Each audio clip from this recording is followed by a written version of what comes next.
Hey YouTube, how's it going?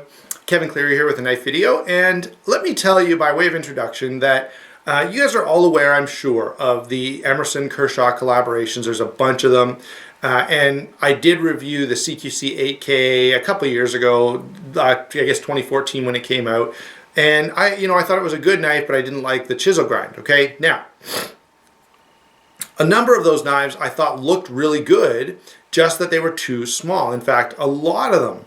The 7K, the 6K, and just so happens that here I have the CQC4K, but this is not the original size. The original CQC4K isn't even 7.5 inches, I don't think, or it might be just 7.5 inches, which is too small for me. This is 9 inches. This is the CQC4K XL, and I somehow kind of missed this last year. So this year I was doing some research on other stuff and came across this knife, and I was like, what? XL? I love XL. 4-inch blade, that's awesome. So those kind of things, when I see that, get me excited. I love those big knives. So I went ahead and picked one of these up, and I've been really, really impressed with it. I've got to say, this knife is very well done. Okay, so the specs on this is where we'll start. 9 inches overall. Okay, 4-inch blade, 5-inch handle, and even that is good because it's very comfortable. 5.9 or 6 ounces is the only kind of drawback on this. It does make it a little heavy. I will say, if you're wearing jeans or cargo pants or whatever, you don't really notice that. It's fairly comfortable. And that's because of the fact that it's a stainless steel frame lock. Okay, a lot of times stainless steel frame locks are heavy for their size, and this is no exception. Okay, now one other thing that I should say, when we talk about size and weight, we care about how it carries, and so it should be pointed out that the pocket clip is a little high. Okay, so it rides high is what I'm trying to get at here.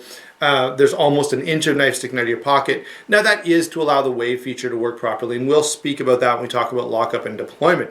All right, let's do some comparisons next.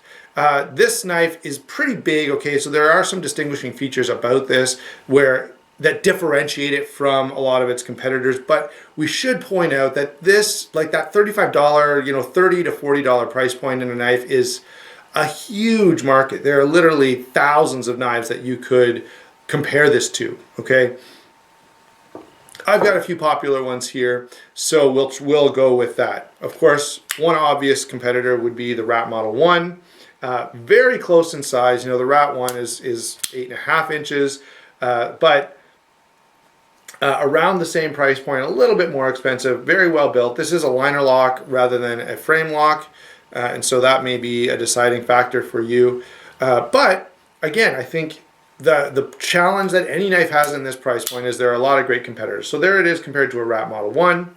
Let's see. In terms of a fast opening, smooth knife, I've got a Real Steel T101 here. Now, the T101 is smaller, okay, there's no question, but it does open quickly, and if you're looking for something around $40, this does have very good steel, and it does have a ball bearing pivot, which makes it open very quickly. So maybe you're not a fan of the wave feature, this might be a good option for you. In terms of sort of combat knives, I think cold steel's got to be considered. I just happen to have the Lawman with me, and this is a popular knife anyway, so this should give a good size comparison for a lot of you who are very familiar with this and are trying to get a sense for this knife. One more comparison, more just because it's extremely popular and most people are going to make a good comparison. This is, of course, the Para 2, and that's how these two compare to one another. All right. So in terms of competitive options, not all of these are exactly competitive options. I think the Rat 1 and the Utilitac would be, a number of other Kershaws would be. The difference in this is that, of course, you're getting those Emerson features, and it's a nice big knife. So Spyderco Resilience, but it's going to cost you more, would be another great comparison, okay? And that's the largest of the Tenacious lineup. So there you go, guys. That's the comparisons that I've got for you. Let's get into some of the specifics on this knife, because I really like this, okay? And I think there are a lot of cool things to like about it. There will be some drawbacks as well along the way. Let me zoom in so I can show you a little closer view of this knife. Okay, so there you go. There is the Kershaw CQC CQC4K XL. Start with the blade the way we often do. This is a very nicely done spear point blade. I love that it's kind of slim there. I love the satin and stone wash where the hollow grind here has a nice stone wash on it. I will say this, very nice and thin behind the edge. And because of the length of this blade and because of the edge geometry, it's actually really versatile. Okay, it's an Emerson. It's got a wave feature. It's big, so you're going to decide. It kind of says, you know, this is designed for combat or for, you know, military law enforcement application. The reality is this blade shape and the thin edge geometry and the hollow grind makes this great for every kind of utility task you could think of, whether you're opening packages or cutting up fruit or, you know, cutting your meat with your meal that night. This blade will do it. Now, I will say this, if you're cutting meat on a glass plate, you're going to dull your blade unbelievably. So please don't do that if you like to have a sharp knife. All right, but the point I'm making is this blade shape is actually very, very useful. And of course, it does have that sort of combat or tactical application because of the size and because of the spear point shape there.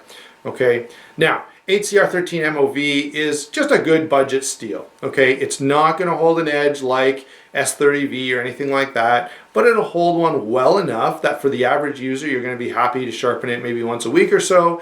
And at that, you won't have to take off a ton of material, and it's going to get very sharp very easily. Okay, one nice thing about these sort of budget steels, the AUS8, the HCR13, the 9CR14s, these steels, they sharpen up relatively easily. And so you can get a very, very razor sharp edge on these, even if maybe you're not the best sharpener who ever lived. Okay, so there is that advantage of these more budget friendly steels. Otherwise, yeah, it's going to perform just fine. Now, HCR13 MOV, you do need to be a little bit aware of moisture. You know, if you live in a high moisture environment, if you're going to wear this jogging or something, which I wouldn't want to do because it's too stinking heavy, but that steel will rust on you if you don't take just a little bit of care of it, even though technically it is a stainless steel. Okay, so that's the blade. I really, really like this blade, both from a utility standpoint and from just an overall design aesthetic standpoint. And you guys know I'm a sucker for hollow grinds, so really, really impressed by this blade shape and usefulness overall. Now let's talk about lockup and deployment. You can see that it's a pretty smooth blade. That's, again, very impressive. For the price point, you know, this knife does get really smooth. Now, it took a little breaking in, but after, you know, 2-3 weeks, it's pretty smooth. And sorry, that was a failure on my part. It achieves that level of smoothness without having to have any side-to-side play. Okay, now thinking of deployment, the pivot screw here is just a slot screw, so you can, you know, tighten that up or loosen it off with just a dime. I will say this, these come from the factory with some Loctite, so if you're going to adjust the action on this, which you may want to do, just get your own Loctite, take the screw out, Loctite it, set it at the way you want it. I would, however, recommend you let it kind of break in. So use it for a week or two, let things kind of break in and get to where they sort of are going to settle, then set your pivot the way you want it, okay? The deployment is very good. Let me speak a little bit to the thumb disc. I like the placement of it. You can easily access it, and a sort of upward motion works best. You know, if you push outward on it, you know, you won't get a good deployment, but an upward motion works pretty well. Okay, so the thumb disc is not bad on this. It's relatively accessible. The wave feature is pretty good. Now, I will say this, in jeans, the wave feature pretty well works consistently every time. I have, however, had some challenges in like cargo pants or whatever. You have to be just a little bit conscious so that when you pull this out of pocket, if you pull it straight up, you may miss. You sort of have to think of pulling it back away this way. So instead of pulling it straight out of your pocket, you pull it back, and then you'll pretty well always have that deployment work for you. It is one of the things to think about. If you're going to carry a knife, any knife with a wave feature, you need to make sure that you become proficient at getting it to open that way when you want it to. Every time. Just practice it all the time, because in that situation where you ever needed a knife in an emergency and you were concerned about opening it fast, you would be amazed what adrenaline does to you. Okay, so you'll, unless you have practiced this to where it's totally muscle memory, you'll have a hard time getting this open, okay? And that's true of any knife with a wave feature. If you don't regularly use it and practice it, when you need it, it's gonna give you a hard time, okay? And that's pretty well true, I guess, of any emergency skill. So, wave feature does work well. What about lockup? Well, lockup is stainless steel frame lock. It does have good engagement. And guys, you need to understand that you should adopt a different standard. Stainless steel is not going to wear like titanium, and even most titanium frame locks now, they have a lock insert, or they're carbonized or heat hardened or whatever. So a later lockup is not a bad thing because it makes a more secure, more reliable lockup. All right. Now that's one of the things I think at this price point you have to be impressed with a knife that can have zero blade play in any direction and still come in at 35 bucks. Okay, I'm pretty impressed. Okay, so lockup and deployment, very good, very easy to function, very smooth. If you're one of those guys that likes to play with your knife over and over again, the way I am, this one will suit you just fine. All right, now I'm going to move in and the camera can zoom out. There we go. Let's go ahead and continue our discussion with the handle. I've talked about the wave feature. We've talked about all the other important features of lock. Oh, by the way, they are Teflon washers in here. And as I say, it breaks in pretty nicely. So when it first came, it was a little stiff. After a few weeks of use, became very, very smooth, and I'm really, really impressed with it. Talk about the handle. The handle is grippy. It's comfortable. And the combination of the wave and the choil at the front makes it really, really solid. You know, you could hit this with a hammer, you'd break the tip, but what I mean is my hand would not slide forward. You could stab this into a brick wall, you're not going to slide forward onto this blade, okay? Also, it's large enough, you've got enough real estate that you can have some variation in your grip and you can get comfortable with any kind of, you know, any grip you want to use. It's going to be nice and comfortable. And part of that is just the size, okay? It gives you the option, you know, if you say, well, maybe it's a little uncomfortable right up here, well, you can back off, you know. If you want room for your thumb, you can choke down and you've got a whole large area for your thumb to sit there.